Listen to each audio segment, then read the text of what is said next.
Tout le monde, j'espère que vous allez bien. Bienvenue dans ce nouveau bilan lecture. La semaine passée, je vous avais présenté mes 3 dernières lectures de l'année et j'avais un petit coup de cœur du coup pour Le cœur singulier de Millie Davis. Cette semaine, du coup, c'est mes 3 premières lectures de l'année où il y a un petit coup de cœur qui se cache dans ces 3 livres et j'ai eu que de bonnes lectures, hein, donc voilà, pas de déception. Ah oui, une petite chose, si vous entendez des petits bruits clavier, c'est mon compagnon qui est à côté sur son ordinateur. J'allais pas le virer pour faire une vidéo, donc je verrai ce que ça donne à la fin, mais je pense qu'on pourrait pardonner ces petits clics. Du coup, première lecture de l'année, donc c'est Les sorcières de Pendle de Stacey Halls, édition Michel Lafon.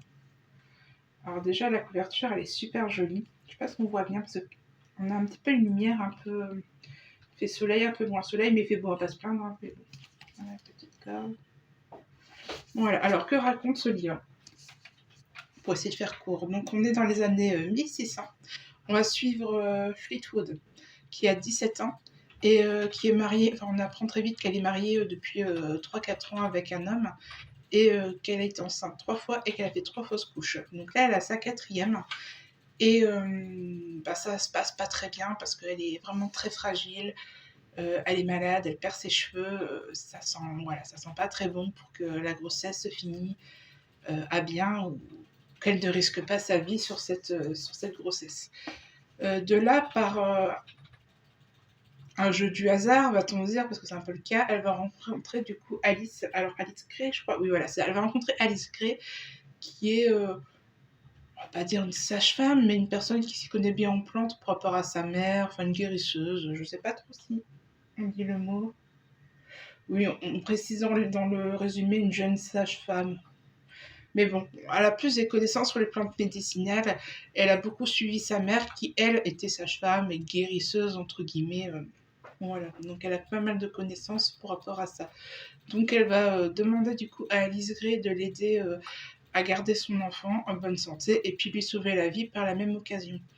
Mais au même moment, donc du coup dans l'entourage de Fleetwood, il va y avoir un peu un homme qui est très proche du roi et qui a décidé de faire une chasse aux sorcières, autre part bien sûr, hein, mais on va vraiment parler de cet endroit particulièrement, et une chasse aux sorcières dans sa comté. Et bon voilà, on sait très bien qui sont les sorcières de l'époque. Ça serait aujourd'hui, on serait tous pendus. Bref, alors, qu'est-ce que j'aimais ou pas? J'ai pris mes petites notes sur le carnet d'Il est bien ce livre que j'aime beaucoup, pour être sûre de vous dire tout ce que j'ai à dire. Alors, voilà. Qu'est-ce que j'ai aimé dans ce roman?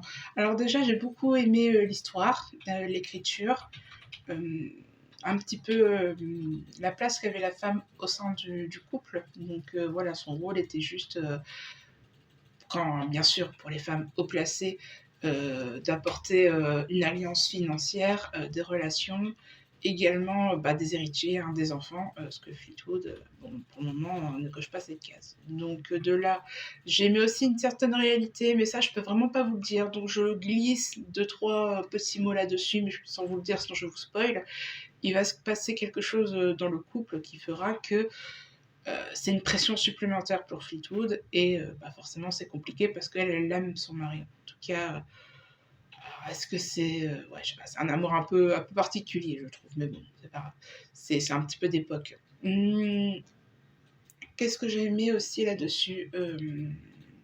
Alors j'ai bien aimé aussi, petite interruption, donc j'ai bien aimé du coup le personnage de Fleetwood. On va suivre qu'elle tout le long du roman, donc on suit aucun autre personnage, donc vraiment on a le temps d'apprendre d'être avec elle, et surtout de comprendre un petit peu la pression qui pèse sur elle, et cette urgence, et voilà, tout ce qui suit derrière. Fleetwood est comme une jeune fille de 17 ans, elle se sent pas vraiment, comment on peut dire ça, elle se sent pas vraiment maîtresse de maison, elle a juste envie de faire du cheval, jouer avec son chien, enfin, des occupations de jeune fille, hein, plus ou moins. Voilà, elle a un petit peu un esprit libre. On pourrait peut-être même dire qu'elle a des réflexions peut-être avant-gardistes par rapport à son époque. C'est vrai qu'elle a quand même des petites réflexions un peu féministes, ce qui peut peut-être gêner certains, ce qui est totalement possible aussi. Par contre, il faut quand même préciser, parce que le titre peut être trompeur. Après, c'est vrai que quand j'ai lu le résumé, je me suis pas attendue à grand chose de plus en fait. Mais on ne suit absolument pas les sorcières de Pundle, dans le sens où on va pas suivre le procès ou autre. Donc ça, vraiment, tout ce qui est côté procès, etc., il faut complètement oublier. On n'a pas, parce que bon, les sorcières de Pendle est un fait réel. Les personnages, donc Fleetwood, Alice Grey, etc., sont des personnages réels. Mais tout ce qui va être écrit dans le livre, les liens qu'ils auront ensemble, c'est totalement fictif. Mais j'ai bien aimé ce côté de comment les personnages peuvent se rencontrer, comment la toile se tisse. Tout ça, j'ai vraiment trouvé très intéressant. Mais voilà, si vous vous attendez à suivre un procès et avoir un côté un peu plus politique, je peux dire ça, parce que bon, après, c'est une histoire de politique aussi, beaucoup, hein, politique, etc. Voilà, ce côté-là, on l'a pas. Voilà, on suit vraiment Fleetwood qui veut sauver sa sage-femme, qui veut sauver son bébé, qui veut sauver sa vie. Voilà, ça s'arrête là. Qu'est-ce que j'ai le moins aimé? Alors, sincèrement, l'histoire m'a beaucoup plu. Je vous ai dit, j'attendais pas rien de particulier de la lecture, donc ça fait que j'ai aucune déception. J'ai bien aimé l'écriture et tout ça. Par contre, c'est vrai qu'on va être plus dans des invraisemblances. Par exemple, bah voilà, on nous dit que Fleetwood a eu quand même 3 fausses couches, qu'il y a une pression énorme sur elle, et un autre petit détail que je peux pas vous dire qui se présente un petit peu. Et bah, elle va faire du cheval des kilomètres et des kilomètres, elle tombe, elle remonte, elle repart à gauche, à droite, etc. Pour X choses, je vous laisserai découvrir. Et oui, on y croit sans trop y croire, quoi, parce que sincèrement, après 3 fausses couches, enfin, voilà, c'est vraiment un peu de trop et invraisemblable. Et aussi le fait qu'elle puisse se sauver, un peu c'est le mot, se sauver, aller se balader toute une journée, rentrer, faire ci, faire ça, machin du chouette, sans rendre de compte à qui que ce soit. Euh, ah, bon, bref, vous découvrirez ça toujours pareil, mais oui, non, enfin, c'est un petit peu gros, je trouve. Mais bon, voilà, après, j'ai un peu mis ce détail de côté. Et dernière chose aussi que j'ai pas trop aimé dans le roman, c'est que du coup, le livre, on va beaucoup, bah, je vous le dis, on suit que Fleetwood, mais il y a aussi le personnage d'Alice Grey qui est très important, puisque c'est un peu la femme qui va l'aider, qui est là pour elle et qui lui apporte des solutions concrètes pour sauver son enfant et elle. Et on ne sait pas grand-chose, à la limite, ils n'ont pas vraiment beaucoup de discussions. Alice Grey est un personnage très secret. Alors oui, bien sûr, je comprends que c'est secret dans le sens bah, qu'on cherche un peu à faire du mystère autour de ce personnage, je veux bien, mais on ne sait vraiment rien du tout. Et on n'a pas ses pensées, on n'a rien. Donc je trouve ça peut-être un petit peu dommage de ne pas avoir un peu plus creusé le personnage d'Alice Grey. C'est personnel, mais voilà, c'est vraiment quelque chose que j'ai vraiment regretté par rapport au roman. Et je pense avoir fait le tour. Donc j'ai mis 3 petites étoiles sur mon carnet d'île et bien ce livre. Sincèrement, c'est une bonne lecture globale, mais quelques invraisemblances. Mais je regarderai ce que fait d'autres l'autrice, parce que franchement, j'ai beaucoup aimé le roman. Alors, de là, ma deuxième lecture de l'année est un d'Olivier Norek. Donc c'est mon tout premier de l'auteur. Et du coup, j'ai lu Surface. Alors ce roman, j'ai pas énormément de choses à dire, parce que forcément, je voudrais éviter de vous spoiler un petit peu l'histoire, etc.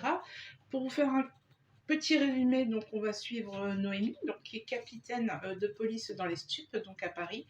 Ils vont faire une perquisition chez un dealer, ou je sais pas trop ce que c'est vraiment un dealer, c'est vraiment un truc de drogue, donc chez un dealer, et ça se passe mal, et elle se prend une balle en pleine tête. Donc là, on va vraiment suivre dans les, on va dire, les 100 premières pages Noémie, donc du coup, l'agression qu'elle a subie, les répercussions, bah, son visage qui va changer, donc je vous laisserai découvrir un petit peu tout ça. Enfin, vraiment ce travail euh, de travail sur elle-même, la reconstruction, même ça dure toute une vie, hein, je dis pas qu'en 100 pages c'est réglé, au contraire, hein, c'est le début de tout, mais l'auteur va prendre quand même du temps pour nous expliquer un petit peu les ressentis, les dégâts, les tenants et les aboutissants de son nouvel état. Voilà. Après, il y a d'autres choses par rapport à son entourage, ses amis, enfin son entourage professionnel. Hein. Je sais pas, à propos de sa mère et de ses parents autres, mais vraiment professionnel, de comment ça va évoluer, pardon.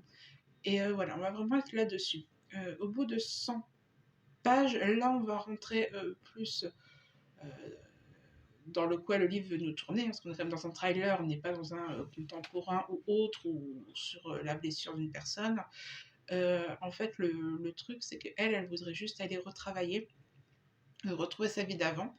et au final, on va complètement l'envoyer, dans une campagne en tant qu'espionne pour regarder, si du coup dans ce petit, village, enfin ça fait je crois que c'est un ensemble de 6 villages, donc je sais pas comment on va appeler ça, une contrée? Je sais pas. On est peut-être pas dans le Seigneur des Anneaux, mais bon. Voilà, dans un petit village, on va dire. Voilà, regarder le petit village et voir si le commissariat est toujours utile de garder un petit peu et de payer, toutes ces personnes-là, sachant qu'il ne se passe rien d'exceptionnel. Heu, on a un peu, des soucis, de petits tout, de oui, de rien, une mamie qui se sauve, enfin voilà, rien d'extraordinaire, donc est-ce que c'est vraiment utile de garder ça? Et voilà, Noémie, bon, bah, elle se fait royalement chier. Alors déjà, en plus de s'être fait évincer. Alors on a cette petite question-là, parce que c'est vrai qu'on pourrait se dire: «Oui, bon, c'était peut-être pas plus mal pour reprendre», parce que c'est quand même un traumatisme très fort et puis voilà, je vais pas non plus tout raconter le livre, mais un traumatisme très fort, donc le fait d'être dans une petite ville plus calme pour qu'elle se repose, qu'elle reprenne confiance en elle et cetera, ça peut être intéressant pour elle. Mais en même temps, dans le livre, on nous explique vraiment bien que c'est pas pour son bien, en fait, c'est pour le bien de l'équipe, c'est un petit peu, cet échec, ce mauvais souvenir et puis, bah, elle les dégoûte, hein, pour certains, voilà, hein, on va pas se le cacher. Donc voilà, il évince vraiment dans cette campagne où, bah, voilà, Noémie va apprendre, à rencontrer une nouvelle équipe, une petite équipe, un petit village et un petit peu le quotidien. Voilà, alors, bon, après on est dans un trailer, un jour, il découvre un corps. Voilà. Après je raconterai de plus parce qu'il y a rien de plus à raconter, hein, je vous en ai déjà bien dit, mais sincèrement, je vous ai absolument spoil rien du tout, hein, parce que bon, voilà, Noémie, je vous l'ai dit, il y a une centaine de pages là-dessus. Mais je dirais pas de spoil, hein, sincèrement, il y a rien de truc parce que le fait qu'elle a son agression, c'est, les 2-3 la troisième page, je crois, donc franchement, il y a aucun spoil et le fait qu'elle va être dans une, voilà, c'est fait qu'il y a une enquête parce que comme je vous le dis, on est quand même dans un trailer, ça serait quand même triste, de voir juste Noémie faire du jardinage, faire ses courses et aller chasser les mamies dans les montagnes. Bref, alors qu'est-ce que j'en ai pensé? J'ai beaucoup aimé ce livre, j'ai beaucoup aimé Noémie. J'ai trouvé ça très intéressant le thème justement, par rapport à l'agression, de Noémie, un petit peu cette reconstruction qu'elle a. Apparemment, j'ai regardé un petit peu dans les remerciements autres, l'auteur a vraiment discuté avec, des personnes, ayant vécu, des traumatismes de ce genre. Alors pas forcément des policiers ou quoi, mais vraiment de reconstruction, faciale ou autre, hein, vraiment des accidentés et j'ai trouvé ça sympa justement de bien mettre en lumière et d'avoir pris vraiment le temps, de nous expliquer un petit peu, bon, c'est pas un détail, hein, on n'est pas dans un truc psychologique machin, mais même si ça reste quand même en surface, il faut être honnête quand même, je trouvais ça très intéressant d'avoir vraiment pris le temps de bien expliquer un petit peu ce que ressentait Noémie et des changements qu'elle avait. Parce que du coup, c'est vrai qu'on rentre du coup, avec, avec le personnage, dans sa nouvelle vie et on est vraiment en grande empathie avec, par rapport, à des réflexions qu'elle va avoir, des nouveaux regards, la confiance en elle, les peurs, les traumatismes, les cauchemars, enfin bref, je vous laisse imaginer un petit peu tout ce qu'elle peut vivre au quotidien. Voilà, donc j'ai beaucoup aimé ça. Alors, ce qui est, quand même, quand on lit, Olivier Noiret, que j'imagine qu'on a envie de voir du trailer et qu'on a envie de savoir des choses de ce genre-là, et au niveau de l'enquête et secteur, j'ai beaucoup aimé. C'est une enquête, on n'est pas dans Bing Bang Boom, vraiment une enquête, un petit peu psychologique au départ. Les taux se resserrent tout doucement, c'est lent, enfin lent. On va pas dire que c'est lent, mais ça prend son temps en fait pour faire les dénouements finaux. Euh, j'ai trouvé ça, oui non j'ai aimé, j'ai trouvé tout, il n'y a rien qui m'a gêné, j'ai même appris quelque chose, voilà je vais pas raconter, voilà j'ai appris quelque chose que je ne savais pas, enfin j'ai jamais réalisé la chose, je trouve ça complètement fou. J'ai appris voilà ça, donc c'est toujours cool. Et non j'ai bien aimé l'enquête, le secteur, le final de ce qui se passe. Et de Noémie, de la fin, de comment elle se sent, donc comment elle ressent. J'ai bien aimé, voilà, on est quelque chose pour moi de crédible au niveau de la fin aussi, parce que j'avais un petit peu peur, voilà, bon, bref. Et ce que j'ai le moins aimé dans le roman, alors, c'est sincèrement, j'ai rien à redire sur le roman, hein. De toute façon, en plus, on est dans un petit trailer, etc. J'étais très bien, j'ai bien aimé l'histoire, j'ai rien à redire là-dessus. Peut-être juste, je sais plus, c'est un personnage, je sais plus si j'ai un prénom, bon, un personnage qui arrive de je ne sais où. Même au début, je croyais qu'il connaissait Noémie parce qu'il vient de Paris aussi. Je me suis dit, oh, bon, c'est peut-être un ancien ami ou que sais-je. On nous met une romance qui sort de l'espace avec des choix qui sortent de l'espace. Pour moi, attention, hein, je parle que de mon avis personnel. J'ai pas compris. On s'en fout un peu, je veux dire, c'était pas le plus important, il était là, bon, on s'y fait, on passe à autre chose, hein, voilà. Il me dérangeait pas particulièrement, c'est juste que j'ai pas trop compris en fait. J'ai pas vraiment compris vraiment qui était ce personnage parce qu'au début, je vous ai dit, j'ai vraiment pensé qu'il se connaissait déjà d'avant. Au final, non. Donc je vais pas trop chercher à comprendre, je dis bon bah il est là, il faut s'y faire et basta. Rien de grave, rien qui gêne l'histoire, c'est pas un personnage qui est au centre de l'histoire non plus. Vraiment rien de gênant. Alors, et ma troisième lecture, qui va vraiment être mon premier petit coup de cœur de l'année 2024. J'avais lu... je vais vous présenter le livre, ce sera peut-être plus simple. Donc déjà, j'ai lu La vie enchantée, oulala, je me la parlé, de Pete Froome. Alors, j'avais lu le livre l'année passée, en fin d'année, hein, il me semble, vers le mois de septembre-octobre, j'avais lu Comment tout a commencé de cet auteur. J'ai pas été entièrement convaincue par le roman. Je détestais le personnage principal, que j'ai trouvé un chiant, il me cassait littéralement. Bon, bref, on va pas non plus trop le descendre. Voilà, j'ai pas du tout aimé le personnage principal. Par contre, j'ai trouvé qu'il y avait des bonnes choses au niveau, je sais pas, des parents, par rapport à cette histoire, bref, des petites choses de personnages plus secondaires qui m'ont beaucoup touchée. J'ai aimé aussi sa manière d'écrire. Voilà, il y avait des passages que j'ai trouvé d'un chiant et rien à voir avec l'histoire. Il y a des passages que j'ai trouvé bien. Enfin, j'ai trouvé des petites pistes très sympathiques. Je me suis dit, il faut absolument que je retente l'auteur avec autre chose. Donc c'est ce que j'ai fait avec La vie en chantier, dont j'en avais déjà entendu parler. Et ça l'a totalement fait pour moi. Alors, on va parler de quoi?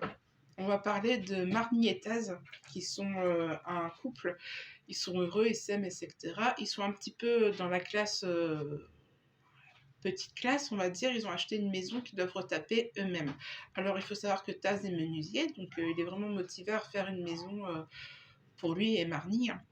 Et Marnie va tomber, avant que cette maison ait vraiment un sens au niveau... parce que forcément, entre le travail qu'il a d'être menuisier, travailler dans les chantiers, plus refaire la maison, ça prend du temps. L'argent, ça coûte... forcément, c'est le genre de travaux qu'on fait vraiment petit à petit. Et à un moment, Marnie tombe enceinte. Donc ils sont très heureux, etc. Bon, Marnie s'inquiète un petit peu parce que forcément, ce bébé, la maison est en chantier. Donc il faut absolument accueillir un petit bébé, il faut quand même une sécurité, il faut quand même de l'argent, il faut quand même des petites choses, etc. Donc voilà, on va vraiment suivre un petit peu cette relation.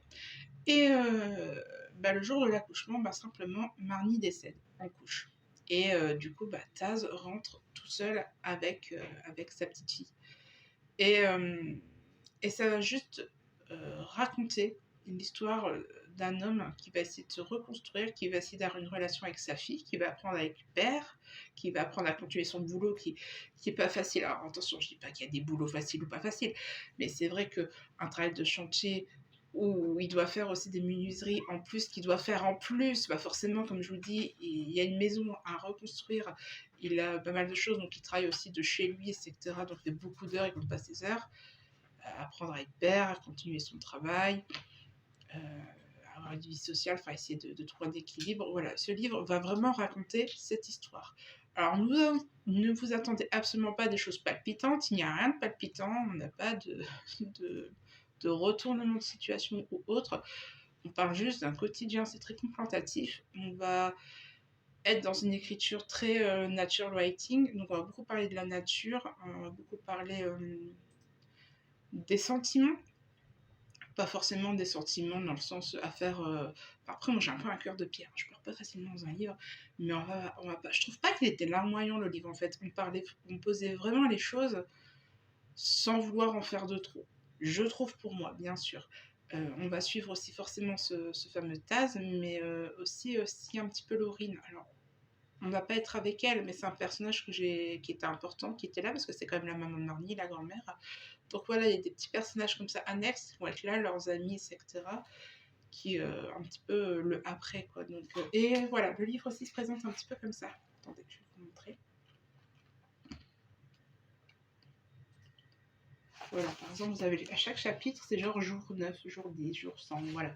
À chaque fois, c'est... Alors au début, vous avez vraiment 1, 2, 3, 4, 5 au niveau des jours, hein, voilà, par rapport à la mort de Marnie et de ses premiers jours, etc. Et petit à petit, ben, on s'éloigne pour raconter son histoire, euh, son premier Noël, premier anniversaire, etc., etc. Alors je vous spoil absolument rien, hein, je vous l'ai dit, c'est un livre où on raconte le quotidien d'un papa, de sa fille, de sa reconstruction après la mort de sa femme. Qui a pas de spoiler, c'est pas un trailer, on est vraiment dans quelque chose de doux. De doux. Pour moi, parce que j'ai aimé l'écriture, etc., et comme je vous ai dit, on n'était pas dans le larmoyant pour faire de larmoyant. C'était, moi, j'ai trouvé ça, ce livre, très juste et très beau. Donc pour moi, c'est mon premier coup de cœur de l'année. Et ouais, je pense que j'ai fait quand même un résumé un peu de mon avis. Alors, j'ai pas de point négatif à donner. Non, sincèrement, j'ai pas de point négatif particulièrement à donner. J'ai rien à dire. Donc, j'ai hâte de relire du coup un troisième livre de Peach Room pour avoir un avis un petit peu plus. Quoi, parce que Queen, il y a un livre où j'étais très mitigée, un petit coup de cœur. Et là, c'est là où c'est intéressant de continuer un auteur pour savoir un petit peu où se situe vraiment notre avis par rapport à l'écriture de celui-ci. Et voilà, j'ai fini de vous raconter un petit peu mes 3 livres de ce début d'année. N'hésitez pas à me dire si déjà vous avez déjà lu ces romans, si vous avez aimé, à me dire quelles sont vos premières lectures. Et puis surtout, moi je vous retrouve du coup pour mes lectures de la semaine autre. euh, je vous retrouve en vlog, donc du coup je referai un vlog samedi. Samedi dernier, j'ai pas pu le faire parce que j'ai décidé de changer, de m'améliorer, d'apprendre à un nouveau outil de montage. Pour le moment, je me suis un petit peu portée, donc bref, j'ai besoin d'un petit peu plus de travail c'est sur cet outil. Donc j'ai vraiment essayé du coup de réussir à le faire du coup pour samedi. Et du coup, le nouveau bilan lecture qui sera la semaine prochaine. Et puis voilà, je crois que je vais arrêter de bavarder, c'est très bien comme ça. Je vous souhaite une bonne journée et à bientôt. Au revoir, prenez soin de vous.